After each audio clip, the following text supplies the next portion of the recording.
Olá, me chamo Eulálio, trabalho com orçamento de obras públicas, vocês já me conhecem, né? E sou engenheiro civil e neste vídeo aqui eu quero falar um pouquinho sobre os custos que envolvem a mão de obra, né? O custo da mão de obra e o que está incluso em sua composição, porque para quem é orçamentista isso já pode estar um pouco mais claro, até claro e evidente. Mas para quem está fora da elaboração desses custos, o que está envolvido nesse custo de mão de obra, muitas vezes não sabe o que é que está incluso nessa mão de obra, ok? Podemos continuar aqui? Então vamos lá. Primeiro, precisamos definir alguns conceitos, né? Já que a gente está tratando de obras públicas que são licitadas e executadas por uma administração pública, a gente tem que definir o que é o preço referencial. Então, conforme a orientação técnica do IBRAOLP 005 de 2012, o preço referencial ele corresponde ao preço de determinado produto, serviço ou obra obtido em tabela de custos da administração pública ou em catálogos e publicações especializadas. Aí a gente tem que entender que há um decreto federal, que é o 7983 de 2013, que ele define a nível nacional quais são os dois principais referenciais de preço. O primeiro é o SINAP, para quem não sabe o significado do SINAP, é o Sistema Nacional de Pesquisa de Custos e Índices. Ele é muito voltado para a construção de edificações e para a área habitacional. E o outro é o SICRO, que é o Sistema de Custos Referenciais de Obras, e ele é gerenciado pelo DENIT e tem um foco grande em obras de artes especiais, que são pontes, viadutos e outras obras rodoviárias. E o SINAP é gerenciado pela Caixa, o SICRO pelo DENIT. Ok? Então, o que significa o custo da mão de obra em uma planilha orçamentária? Às vezes o pessoal confunde muito que o custo da mão de obra está relacionado ao salário do profissional, mas não é somente isso. Então, por definição, o custo da mão de obra é o custo definido em função de 4 parcelas. Primeiro, e óbvio, é o salário. Segundo, os encargos sociais, que são o INSS, FGTS e outros tributos, outras contribuições, 13º, férias, o aviso indenizado, são os encargos sociais que envolvem na construção e elaboração desse custo. Os encargos complementares e adicionais, considerando a jornada e o ambiente normal de trabalho. Então, o custo da mão de obra é considerado a jornada e ambiente normal de trabalho. Não é considerado dentro do seu custo horas extras, a hora adicional noturno, periculosidade e insalubridade, por exemplo. Em casos excepcionais, caso haja necessidade e seja evidenciado, pode ser aplicado conceitos e legislações relacionadas aos adicionais noturnos, né? Insalubridade e periculosidade. Isso consta lá no Manual de Custos de Infraestrutura de Transportes, que é do DENIT. Eu estou falando tanto do SINAP, do SICRO, nesse caso aqui, né? Então vamos lá. Um exemplo de cálculo do salário. Eu peguei uma única mão de obra no SINAP, que está correlacionado também ao SICRO e que a gente vai tentar correlacionar a um outro custo que a gente pode tomar como referencial. Então o SINAP, como eu sou da Bahia, peguei o referencial da Bahia, de outubro de 2022, com desoneração, ou seja, no custo dele não está incluído a parcela referente ao INSS. O código é 0242, que é o ajudante especializado, e em outubro de 2022 ele custava R$ 11,00 a hora. Aí o que acontece? Conforme o SINAP, quando a gente vai lá na tabela do SINAP e puxa esse custo, ele já considera os encargos sociais, ou seja, esses R$ 11,00 aí não é o salário do ajudante especializado, é o salário do ajudante especializado mais os encargos sociais, que para o SINAP, o encargo social horista é de 85,04%. Abatendo esses encargos sociais, a hora que o servente, o ajudante especializado vai receber é de R$ 5,94 por hora. Ah, mas o SINAP também tem o referencial não desonerado. Então vamos lá, fazendo a mesma continha, o mesmo ajudante, ele custa R$ 12,76 por hora. E custa o salário dele mais os encargos sociais, que é de 114,47%. Quando a gente abate esses encargos sociais, não seria outro valor senão os R$ 5,94. Ou seja, independente de ser com ou sem desoneração, o salário do ajudante especializado é o mesmo. E no sistema de orçamento que eu trabalho na administração pública, eu trabalho com esse valor. Eu faço o abatimento dos encargos sociais e coloco esse valor de mão de obra por hora. Porque para mim fica mais fácil depois somente fazer, eu quero a planilha com desoneração. Então eu faço a alteração do percentual dos encargos sociais, coloco lá 85,04 com desoneração e ele vai me dar esse valor de R$ 11,00.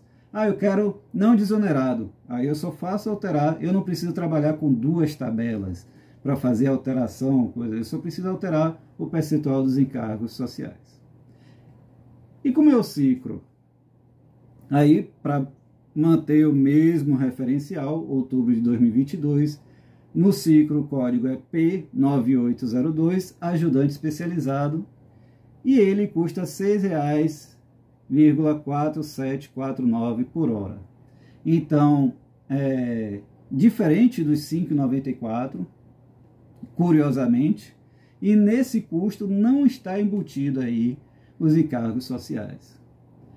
Aí, para tirar uma dúvida, bora lá, o que é que o sindicato e sua convenção coletiva diz a respeito do ajudante especializado? Fui lá buscar um sindicato, o Sintracom, Sindicato dos Trabalhadores da Construção da Bahia, na convenção coletiva referente aos anos de 2021 e 2022. O servente prático, que foi a função mais próxima do ajudante especializado, recebe R$ 1.189,38 por mês. Com a carga horária de 220 horas, já que ele recebe por hora, ele tem um custo por hora de R$ 5,40. Ou seja, o SINAP está me dizendo uma coisa, o ciclo está dizendo outra, e o Sintracom outra completamente diferente.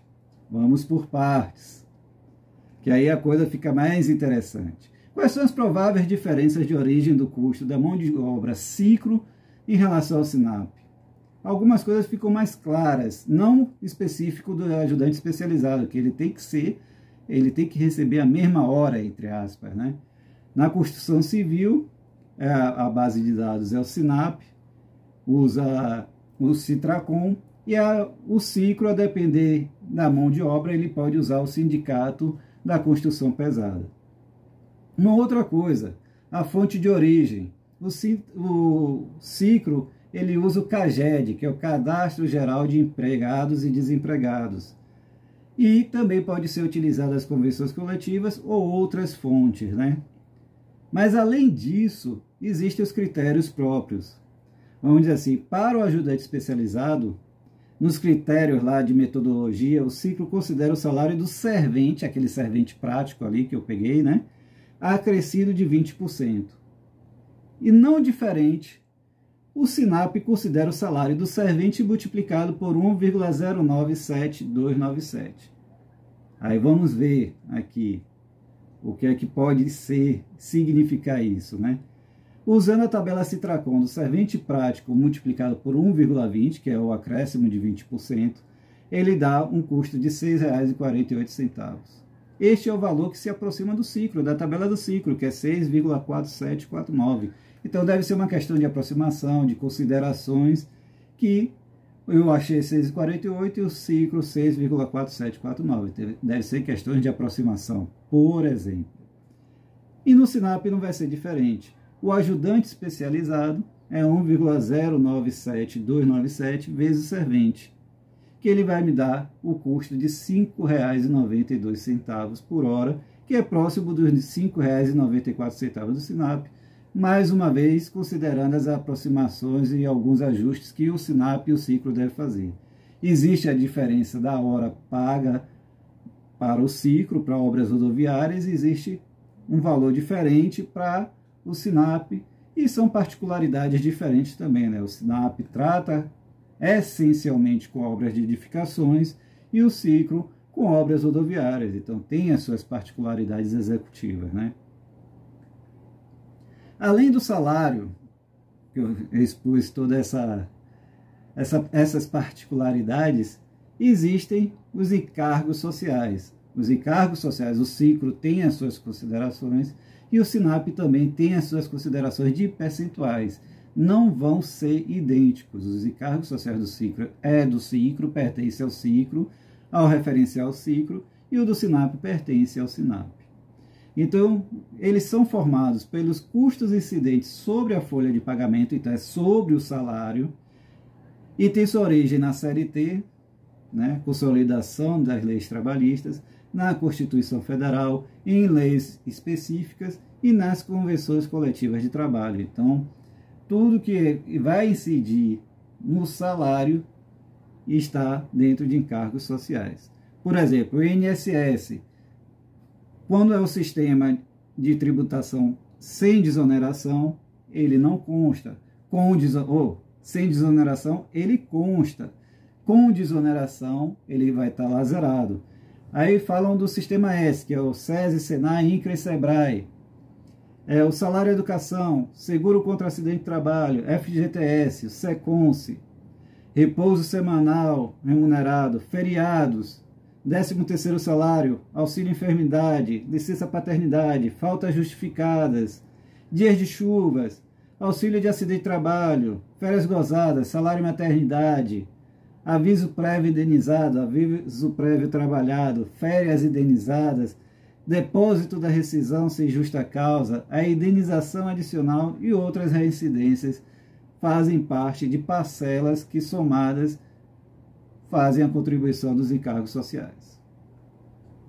Além dos encargos sociais, existem os encargos complementares, que são custos suportados pelo empregador em função da natureza do trabalho, então em função da natureza de cada operário, pintor, pedreiro, servente, eletricista, azulejista, por aí vai. E também em função de acordos e convenções coletivas que regulamentam a atividade das categorias da construção civil e pesada. Então, os encargos complementares, eles são necessários para a execução da atividade e a segurança do trabalhador e empregador, sendo dividido em alimentação, transporte, ferramentas manuais, equipamentos de proteção individual e exames médicos admissionais, periódicos e demissionais.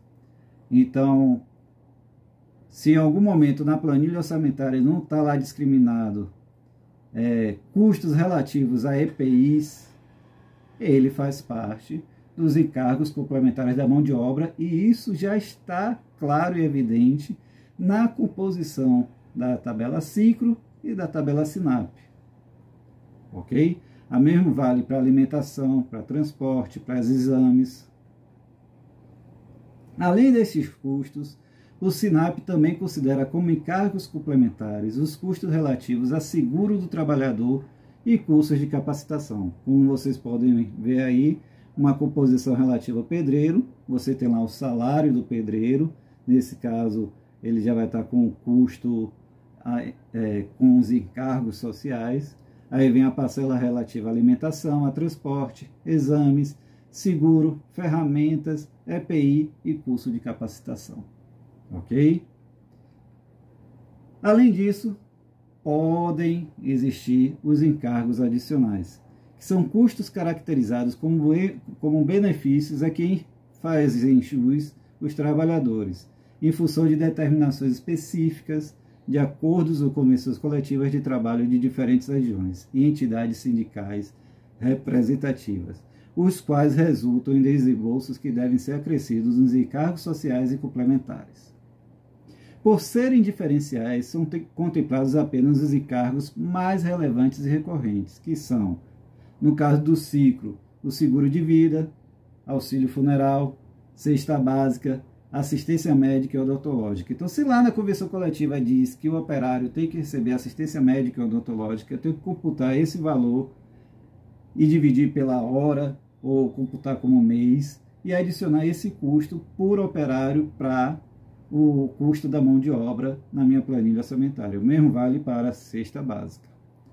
Além disso, já finalizando, existe também o trabalho em condições especiais que não são considerados nesse custo, porque, como foi dito lá no início, é relativo à jornada normal de trabalho e operação. Então, deve-se estabelecer critérios de aplicação de custos complementares na elaboração dos orçamentos de obras nas seguintes condições. Trabalho extraordinário. Então, eu sei que minha obra, para ela cumprir o cronograma, vai necessitar de trabalho em hora extra. Então, eu tenho que estabelecer critérios para definir esse custo de hora extra dentro da minha planilha orçamentária. O outro, trabalho noturno. Então, se minha atividade vai ser essencialmente desenvolvida no horário noturno, eu tenho que computar esse custo como hora noturna adicional ali. Trabalho insalubre e trabalho perigoso da mesma forma. Situações em que a execução da atividade é insalubre ou perigosa tem que fazer constar um percentual relativo a esses dois itens. Então, para estes casos específicos, só sendo redundante, né, o orçamentista deve realizar os ajustes aplicados a serviços que necessitarão de execução de trabalho em condições especiais. Então, finalizando, né, são esses os três itens principais, né? É o salário, encargos sociais e encargos complementares. Em situações específicas, vai constar alguma condição excepcional, ou, se necessitar de trabalho em condições especiais, vai estar aqui também constando, ok? Eu espero que vocês tenham gostado do vídeo. A intenção dele é mais esclarecedora do que um assunto novo, e espero que vocês curtam aí o vídeo. Se gostaram, cliquem em curtir. Se vocês me seguem, continuem seguindo aí o canal. Caso ainda não me seguem, cliquem aí em se inscrever para continuar acompanhando os vídeos que eu já postei e os que eu vou postar posteriormente, ok? Um abraço aí para vocês e até a próxima.